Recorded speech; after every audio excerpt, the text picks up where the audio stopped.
Fantastic. Thank you very much. Ladies and gentlemen, thank you so much for coming along today on this lovely, glorious day here in the great British city of Glasgow. We've got people who have come from as far as Aberdeenshire, and we've got people who have come up from the borders. So thank you to you all for this. Now, folks, we're here today to celebrate a birthday, a political birthday. For it was on this day, on the 1st of May in 1707, 314 years ago today, that a country was born, which would become a giant among nations. A country was born whose name would become great. A nation which would stand for hope and for liberty and for peace and for prosperity throughout the world. So happy birthday, Great Britain. Indeed, it was on this day, on the 1st of May in 1707, that the Treaty of Union came into effect, which joined the parliaments of Scotland and England together. And to quote from the treaty, that the two kingdoms of Scotland and England shall, upon the 1st day of May and forever after, be united into one kingdom by the name of Great Britain. So we're here to celebrate that great British Union, to give thanks for it, to give thanks for all it has done for our people, and as always, to give our positive message of solidarity and unity. To say that we are Scottish and British, we love the United Kingdom, and we will stay together.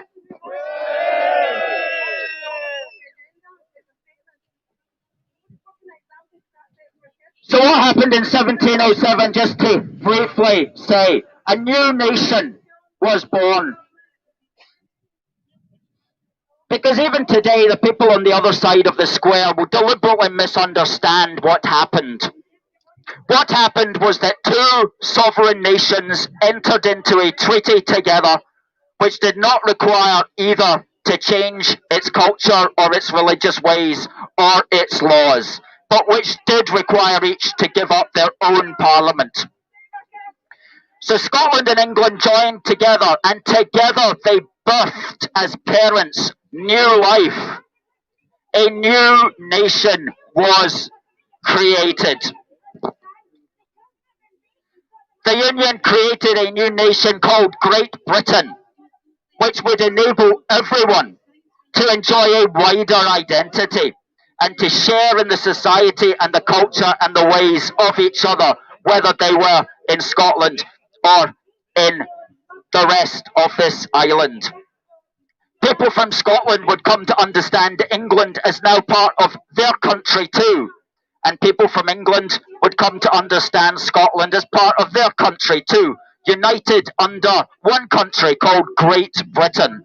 And that really widened up everybody's sense of identity, sense of society, and sense of culture, and artistic creation, and of course, economic opportunity.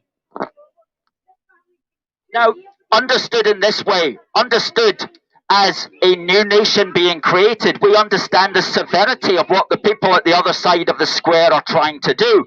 Because they're not just trying to remove Scotland from England, they are trying to destroy Great Britain. Because Great Britain is the creation of the kingdoms of Scotland and England together. So that's the true import of what's going on. And that's why the British Parliament, whatever one may think of the people who are in it, that's why the British Parliament has the final say. Because this is about Britain. It's not just about Scotland. And you know, another thing that the people at the other end of the square believe is they don't want to believe that there were good reasons, for the Union, that there were good economic and cultural and other reasons for the Union. So they pretend that people were bribed to accept the Union. Well, that's simply not true, because at the time there were 227 parliamentarians in Scotland, and only 30 of them received any money, and every single one of them was owed that money anyway for their salaries and for their pensions. And of that money, one person received 3/5 of it, and the remainder, some of them voted for the Union, some of them voted against, and some of them didn't even have a vote. So the idea that the Union was somehow born in sin, somehow born in bribery, is just complete nonsense. The truth is, there were very good reasons for the Union at the time.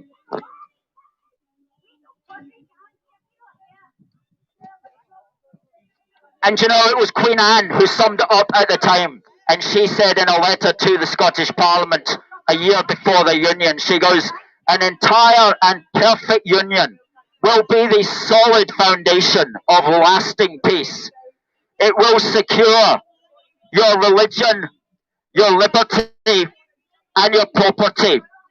And it will remove the animosities amongst yourselves and between our two nations. It will increase our strength and our riches and our trade, and by this union the whole island will be joined in affection and free from all different interests. We will be enabled to resist all of our enemies." And that is indeed what came to pass.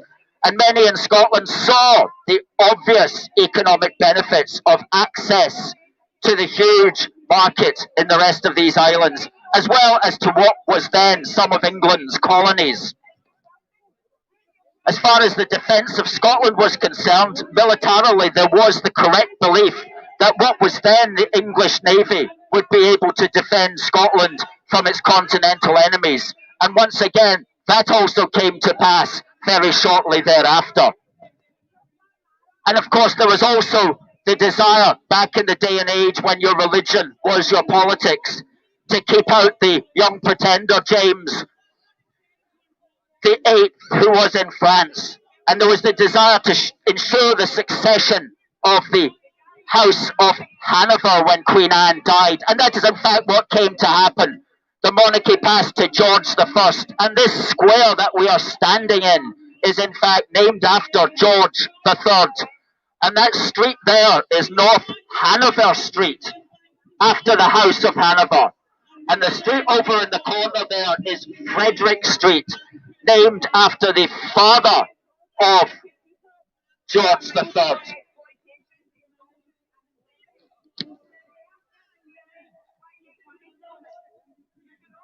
And of course, Britain had already been regally united for 100 years, because the Scottish King James VI, who created that wonderful flag up there, the Union Jack, James VI had united the crowns of Scotland and England back 100 years earlier in 1603.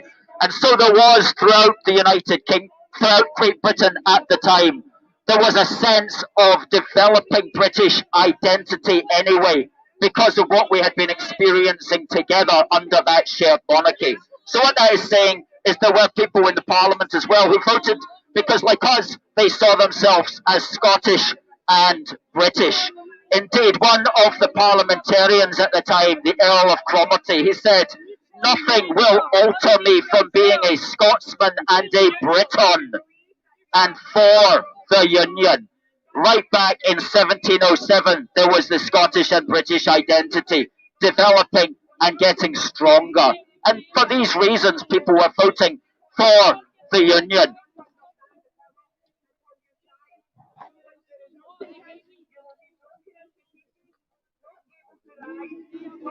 So, folks, in that sense, we can say that the Union of 1707 was one of our other great Scottish inventions, because since the Union of 1603, the Union of the Crowns, Scots politicians had been urging for union, political union, ever since. James VI did it in 1604 and again in 1614. And then Scottish politicians wanted union in 1688 and 1689 and also in 1702. So we can say that the union that eventually came about in 1707 was another great Scottish invention. And I'll conclude here by quoting a Sunday Telegraph journalist, Daniel Hannon. A couple of weeks ago, he summed it up. And he could be talking about some of the people on the other side of the square there. He says Scotland's past is far nobler than the Alba myth, the Alba Braveheart myth. We were a small nation at the edge of the world, and we bred an enterprising and inventive people. Seeking an outlet for our genius, we joined the kindred nation to our south, a nation to which we were already bounded by blood and speech and faith. And in doing so, we created a new nation, the most powerful and influential humanity has known, which used its strength to spread parliamentary rule, private property, free inquiry, limited government, and personal liberty. And isn't that the most inspiring story of all? So it was on this day, 314 years ago, that a great national mission was begun. And now on this day, 1st of May 2021, it is a good day to repeat and rededicate ourselves to those fine words of the Treaty of Union that brought us together. Quote, that the two kingdoms of Scotland and England shall, upon the 1st day of May and forever after, be united into one kingdom by the name Great Britain. So happy birthday, Great Britain. 314 years young. The best is yet to come. Thank you. Okay, we're going to take just a 5-minute break and then we'll have Ronnie up giving us some history of Glasgow and the Union.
There we go. That's Gary Shields somewhere up there.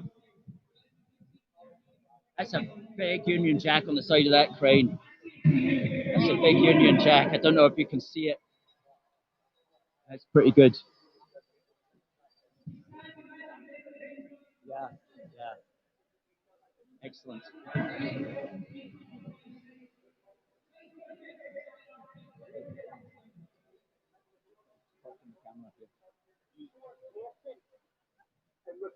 So we're going to just take a wee break for a couple of minutes. We'll wander about with the camera, and then Ronnie's going to be speaking about the history of Glasgow.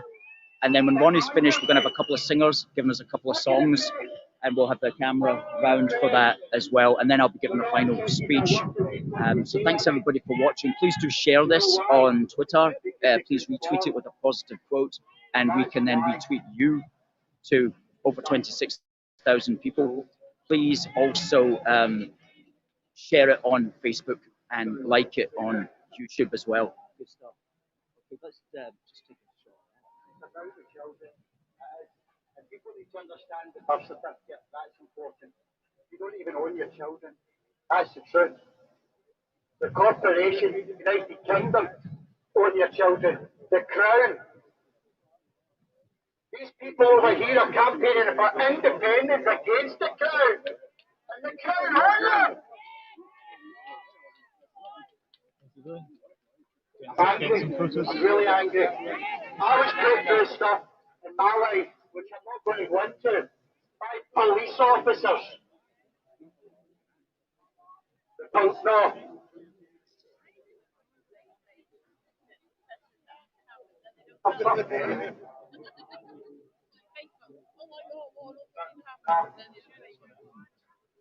All the stories I'm standing here today listening to, I'm listening to people talking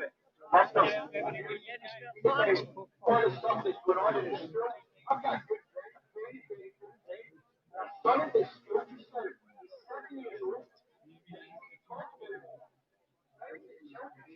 Oh, but certainly not yourself.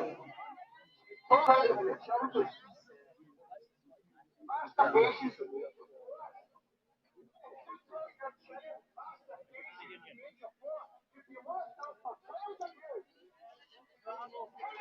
Slightly dark subject matter coming from here.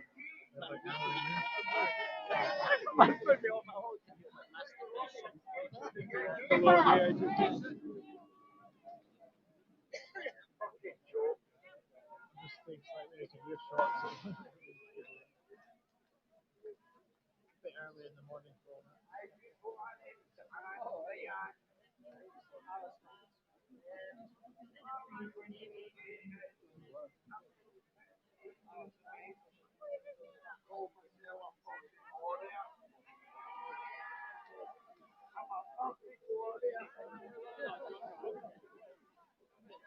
Wow.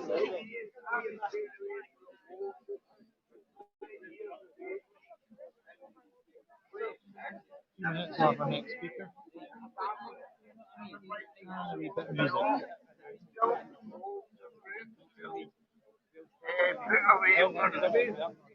For my get away from where they call my pocket safety.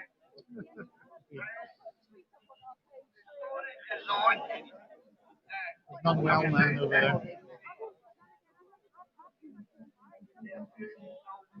Folks, I've just got to introduce Ronnie Kane. Now, Ronnie is the other co-director of A Force for Good. And Ronnie's been involved with us since the very beginning. And he is a true blue unionist and full of very good historical information. So he's just going to talk to us about what the union did for Glasgow for a few minutes. Thank you, Ronnie.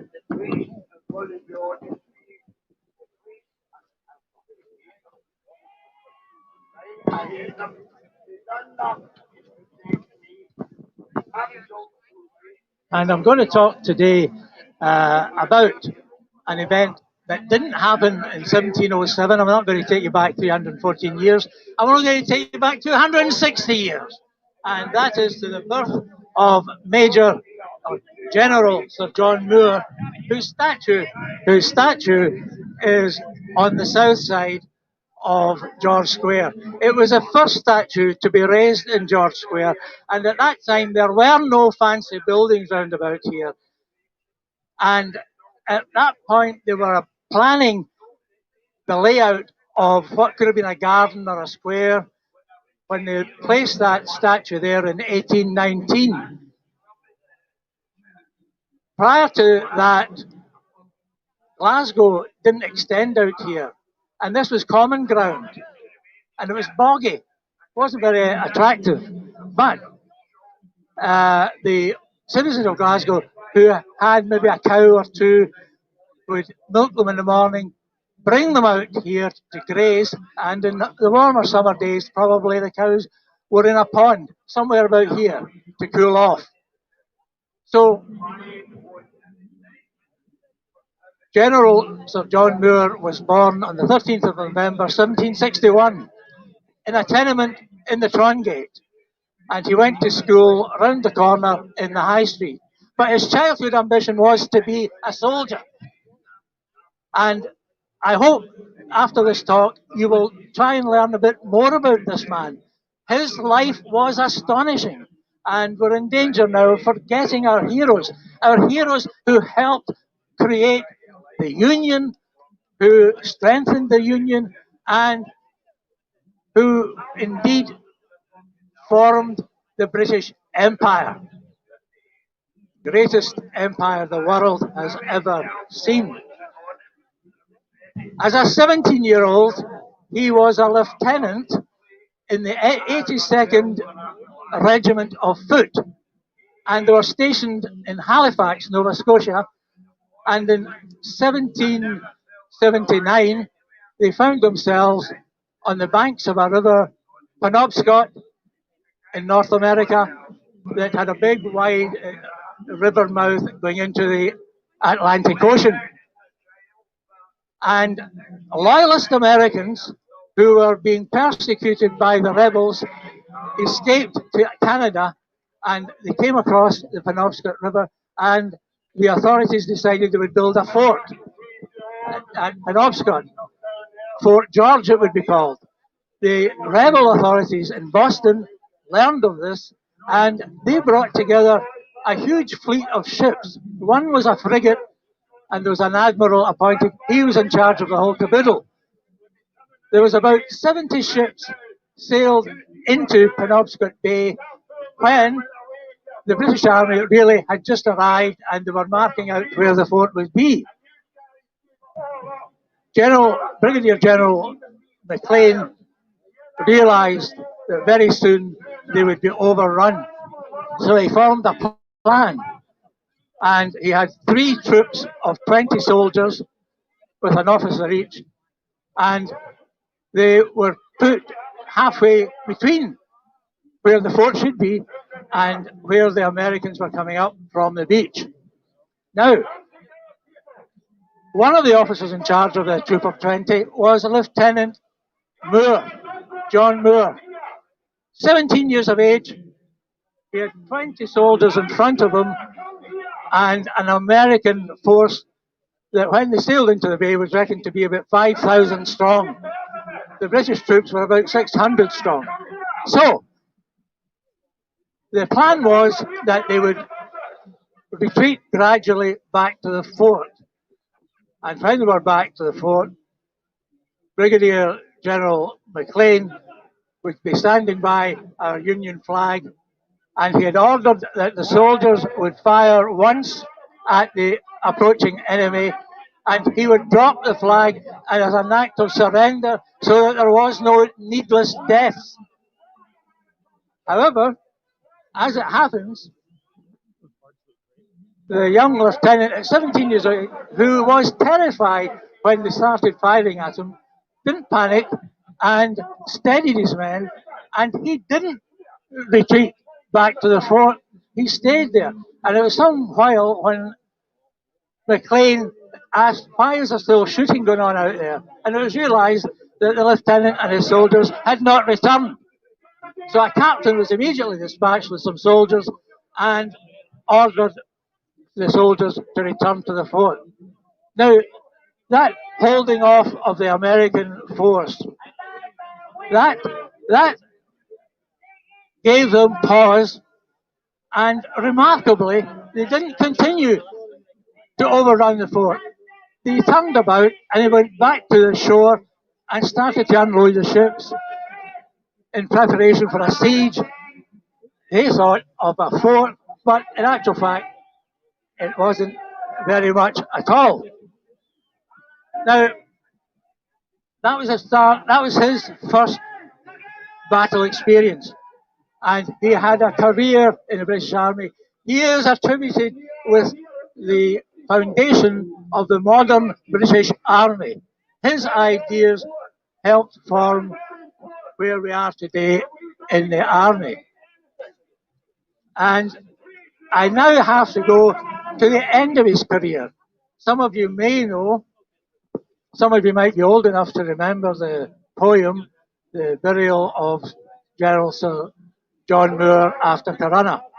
At the end of his life, he was taking the British Army that was in the Iberian Peninsula. They had to follow the Sierras and then cross over into Galicia and the port of Corunna, where the Navy ships were waiting to disembark, to leave with the British Army. It was a hard and arduous retreat, tactical withdrawal, if you like. However, Napoleon, at the head of his legions, the army wasn't very big, but the French legions were huge. They were outnumbering the British by 5-1, something like that. Okay. And the great thing is that even though Napoleon was leading the troops at one point, hoping for an easy victory, they never did overcome the British. The British were evacuated safely. Tragically, John Moore was mortally wounded at the close of the battle. And this might be a time to read to you a few lines written by an Irish priest some years after the event. Because Moore had said that if he was killed in action, he wanted to be buried where he fell. He was entitled to a state funeral and be buried in St. Paul's Cathedral, along with Horatio Nelson, another great British hero. But his wish was to be buried where he fell. So slowly and sadly we laid him down from his field of his fame, fresh and gory. We carved not a line, we raised not a stone, but we left him alone with his glory. They buried him in his general's cloak. Marshal Soult, when he took command of the beach of the town of Corunna, he ordered a volley to be fired. He ordered a volley to be fired over his grave. He respected John Moore as a great soldier. And today, if you want to visit the tomb where John Moore is buried, you have to travel to the Spanish town of Corunna, where it rests, his body rests in a park just outside the town walls. And I would love to say some more, but we've got more important stuff to discuss, like the scum that are gathered over there, that when they march is the wrong word, when they waddle on the roads, we take pride in flying our flag, and we say you will not walk as if you own Her Majesty's the Queen's Highway.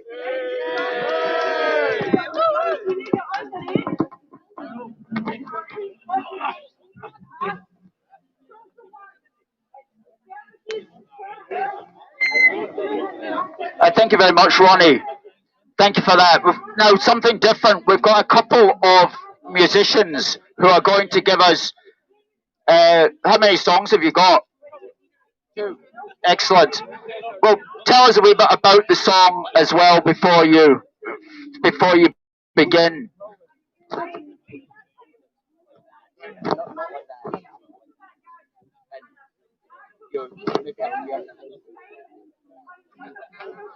And Okay. so this is Maureen and Peter, who together are accomplished Scottish folk singers and proud, as you can see, Unionists. And together they call themselves Bookends. Okay, so please take it away, folks. Yeah, the first song is called "Strong Women Rule Us All with Their Tears" by Brian McNeil. It's a song about Flora MacDonald, who rescued Bonnie Prince Charlie. She went on later to marry a redcoat soldier and help the British cause in America, fighting the Americans. So history's not always what it appears to be, and that's what this song's about.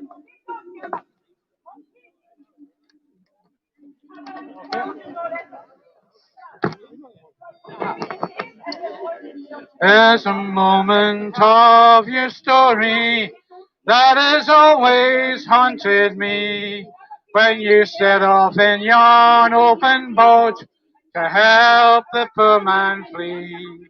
Was Charlie Stewart's future already plain to see? Did you know he'd be a waster all his days? And if you did, I'd give the world to find a single tear you cry from the cool and stay.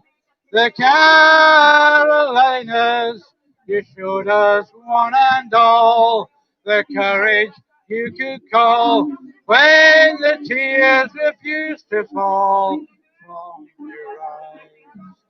After 30 years, after all that you've been through, is the thought of Bonnie Kelly just a memory to rue? As you watch your husband putting on his coat of scarlet hue to go and fight for German Geordie's crown. But you never thought to hide behind the dreams of days gone by, from the Currentay, the Carolinas. You showed us one and all the courage you could call when the tears refused to fall from your eyes. And there's times I think I see you when I find that kind of face where a woman's independence reflects a woman's grace, where confidence and pride refuse to know their place or hide behind the easy tricks of beauty. But to me, you're like a light that shines across the stormy skies, from the cool and sea, the Carolinas. You showed us one and all the courage you could call when the tears refused to fall from your eyes.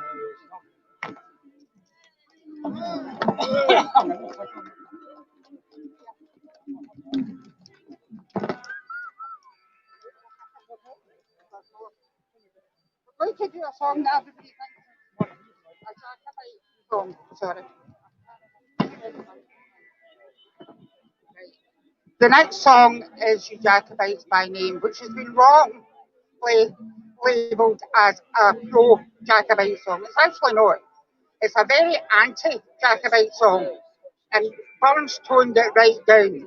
But you say thoughts that lot over there, and it's not, it's false. The word was thoughts, which is actually false. But it's never sung properly by the SNP. Okay? Like most of our history, they want to rewrite it. Okay? Or change it to suit their cause. And that's one if you fancy joining in. You will know it. Ye Jacobites by name, lend an ear, lend an ear. Ye Jacobites by name, lend an ear. Ye Jacobites by name, your faults I will proclaim, your doctrines I mun blame. You shall hear, you shall hear, your doctrines I mun blame. You shall hear what is right and what is wrong. By the law, what is right and what is wrong. By the law, what's right and what is wrong. A short sword and a long, a weak arm and a strong. For to draw, a weak arm and a strong. For to draw, ye Jacobites by name. Lend an ear, ye Jacobites by name. Lend an ear, ye Jacobites by name. Your faults I will proclaim, your doctrines I will blame. You shall hear, your doctrines I mun blame. You shall hear what makes heroic strife. Famed afar, what makes heroic strife. Famed afar, what makes heroic strife. To wed the assassin's knife, or haunt a parent's life. Bloody war, or haunt a parent's life. Bloody war. Ye Jacobites by name, lend an ear, ye Jacobites by name, lend an ear, ye Jacobites by name. Your faults I will proclaim, your doctrines I mun blame. You shall hear, your doctrines I mun blame. You shall hear, then let your schemes alone. In the state, and leave your schemes alone. In the state, then leave your schemes alone. Adore the rising sun, and leave a man undone. To his fate, and leave a man undone. To his fate, ye Jacobites by name, lend an ear, ye Jacobites by name, lend an ear, ye Jacobites by name. Your faults I will proclaim, your doctrines I mun blame. You shall hear, you will hear, your doctrines I mun blame. You shall hear. Thank you.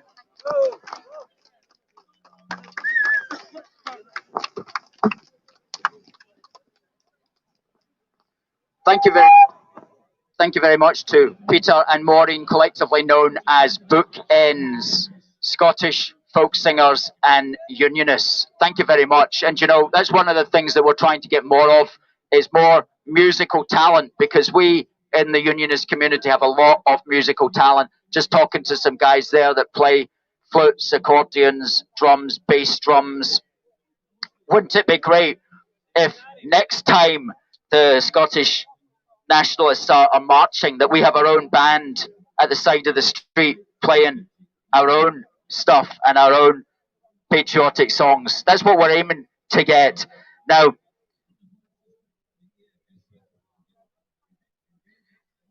I'm going to give a wee speech the final speech, I'm going to talk about the value of the union for 15 minutes.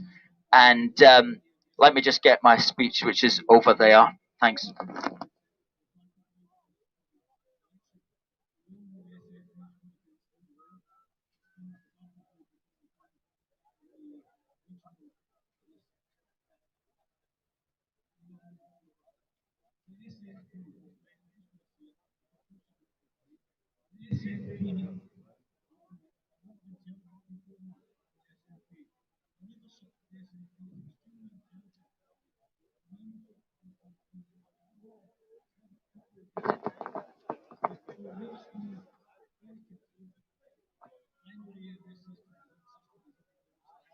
Well, do you know, we've got 50 people here today, and I want to thank everybody who turned out and came along. And you know, it won't be long before we'll have more people than they've got, because most of the people over there are people who are at the previous rally, which was for a different group, and they've just hung about.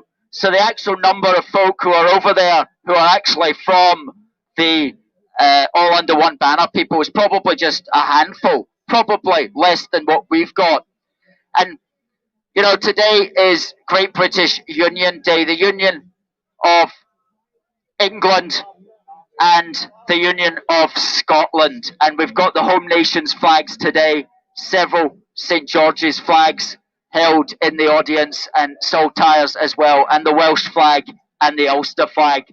And that amazing flag that's got Scotland written through it, which I absolutely love. And I want to thank the guy who designed that and has been selling quite a few of them on Facebook. They're really good, and that's a big flag. I think it's about 8 feet by 4 feet. And then people have been asking, where do you get these flagpoles? They're called Brookite, and you get them off Amazon. And they are anything from 3 meters to 9 meters. That's a 6 meter one there. But they're absolutely brilliant.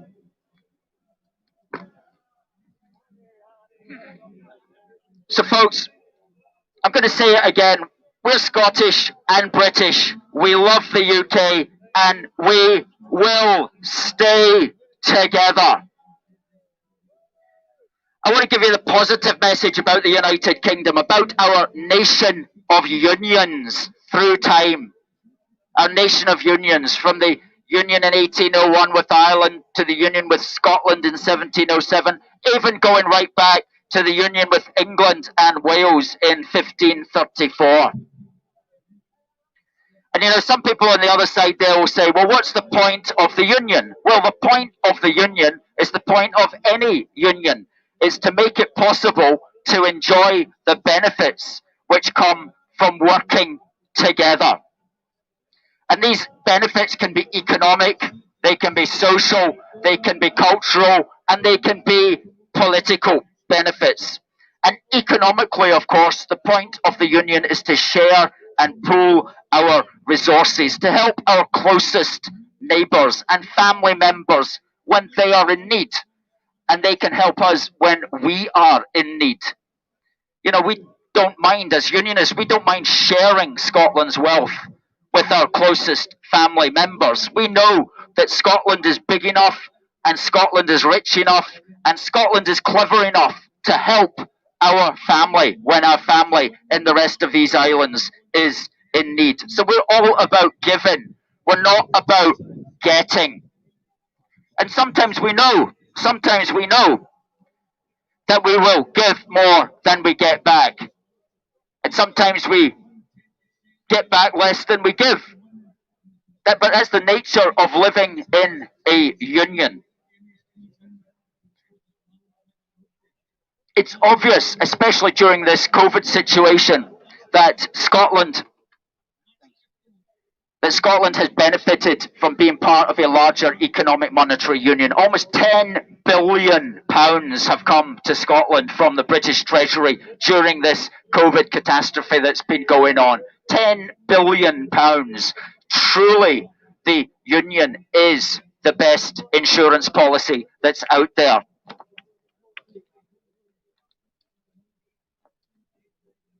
And so the people who call for separation can only do this. They can only call for separation by completely ignoring the reality of the economic benefits. An economic reality that proves that in times of crisis, we are stronger together. In times of crisis, the union is the created. And yeah, it's important to emphasize these economic benefits, but of course it's not all about economic benefits. But it is definitely important to emphasize it, because if the people at the other side of the square got their way, then we would be living in mega levels of austerity, which would be occurring in a separated Scotland. So I spoke earlier about the Union creating a new nation, an additional nation on top of Scotland and England, a new nation called Great Britain, that allowed us all, wherever we may live, to claim those other parts of these islands as our own also. And that's a really valuable social and cultural fact, that we can go, for example, over to Northern Ireland, or people from Wales can come up here, and they can know that they're living in their own country as well. They can know that Glasgow is as much a Welshman's inheritance as Belfast is a Scotswoman's inheritance, as Glastonbury belongs to the Scots as much as Glasgow for the English. And that's only able within the idea, the political idea of Great Britain. When you separate the countries out, then all you get is squabbling and quarrelling.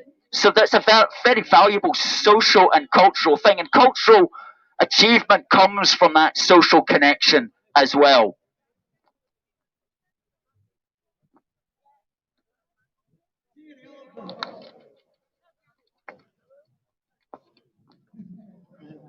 And it gave us another identity. It gave us a dual identity.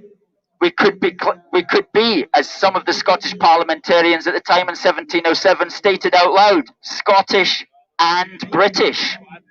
A dual identity, and it's through that identity that we can fit in. We can fit in with the rest of everybody wherever we go.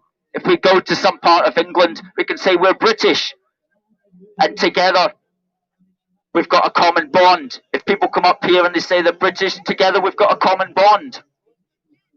So the dual identity is a really valuable element, and don't think that would last under a separated Scotland, because already the Scottish nationalists are trying to get rid of the British identity. You know how much they hate the Union Jack. You know how much Nicola Sturgeon has been taking it down by law from all of the Scottish administration buildings. She doesn't want the Union Jack to fly on the buildings that she has power over, and that's why we're still in the Union. Can you imagine the state if we got separated? My goodness me, we'd probably all be arrested just for flying it. And many of us know that that's not an impossibility.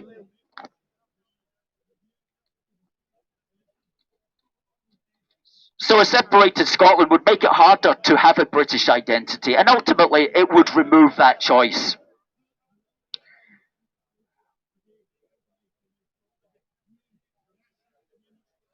And you know, politically, many Scottish nationalists say that they love the EU more than they love the United Kingdom. Well, the United Kingdom is something that the European Union aspires to be. So how can you love the EU more than you love the UK when the UK is actually a functioning example of what the European Union would like to be like? For example, I'm going to quote an excerpt here from an article which appeared in a magazine written by a journalist called Alex Carew, and he describes so well that what we have politically in the United Kingdom, and which has been built up over the centuries, is what the European Union would in fact love to be itself. Because consider what we enjoy politically. What are the essential ingredients for a successful sovereign multinational union? They are all the things that we have here in the UK and which the EU wishes it had. For example, an effective single currency, covering a highly successful integrated economic area. That's what we have here in the country. Tax raising and sharing powers throughout the United Kingdom. That's what we have here in this country. Redistribution of wealth. That's what we have in this country, the United Kingdom. A comprehensive single market, internal market in goods and services. That's what we have in the United Kingdom. A risk-free sovereign debt market, a banking union, a united foreign security and defence policy. All the things that we already enjoy here in the United Kingdom.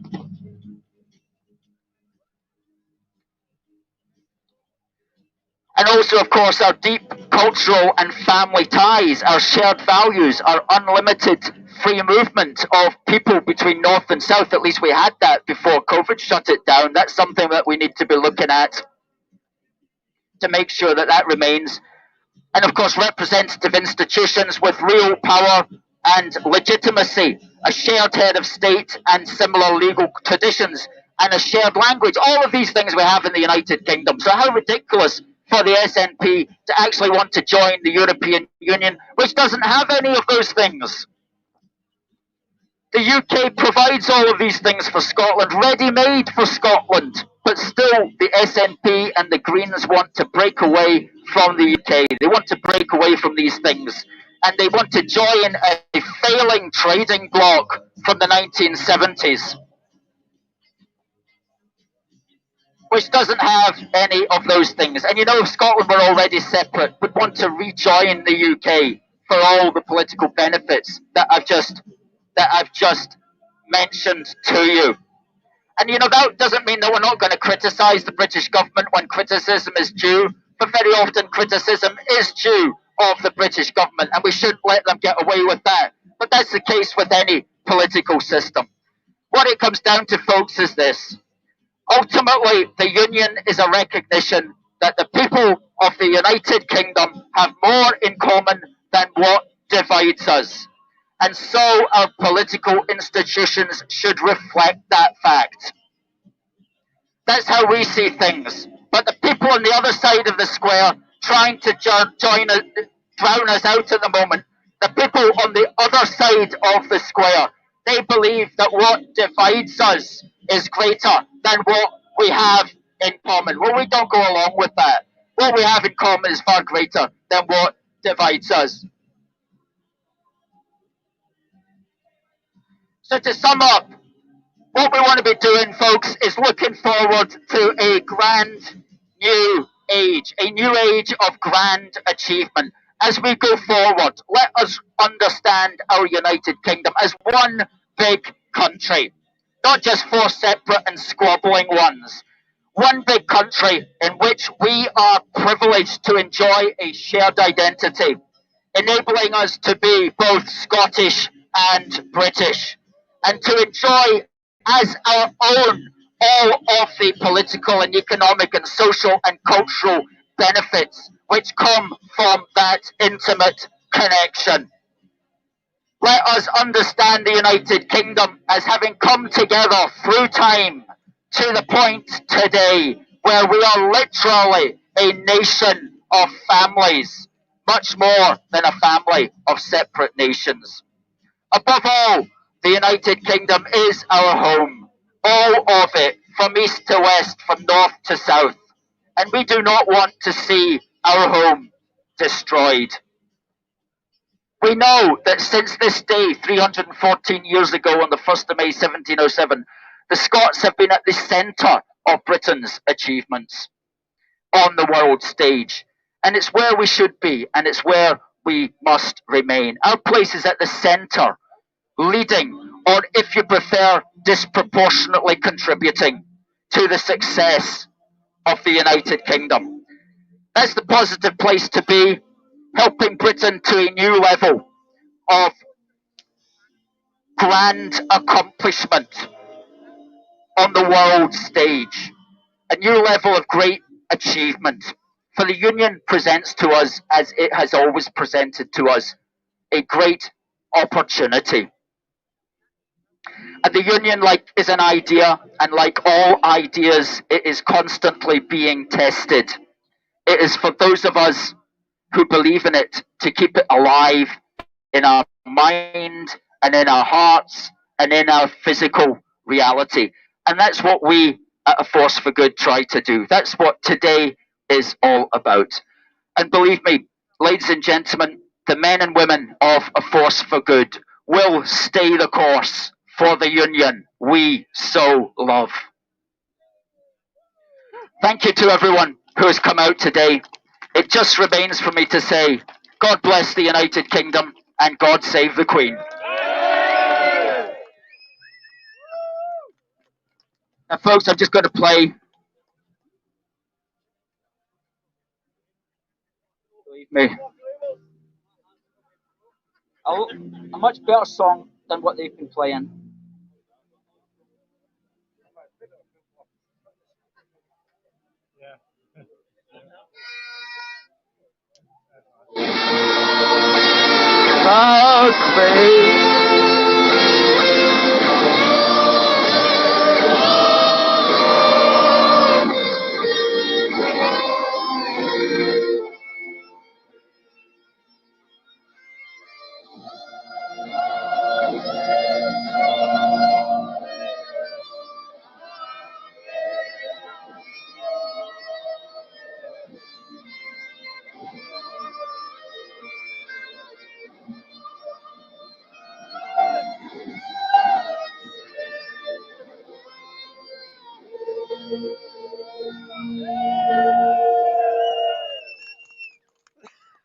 And I just want to say there's somebody in this audience who played down his electric guitar, who put it together for us. And I just want to say thank you very much to that man for doing that. That's A Force for Good, God Save the Queen, heavy metal electric guitar classic. Thank you.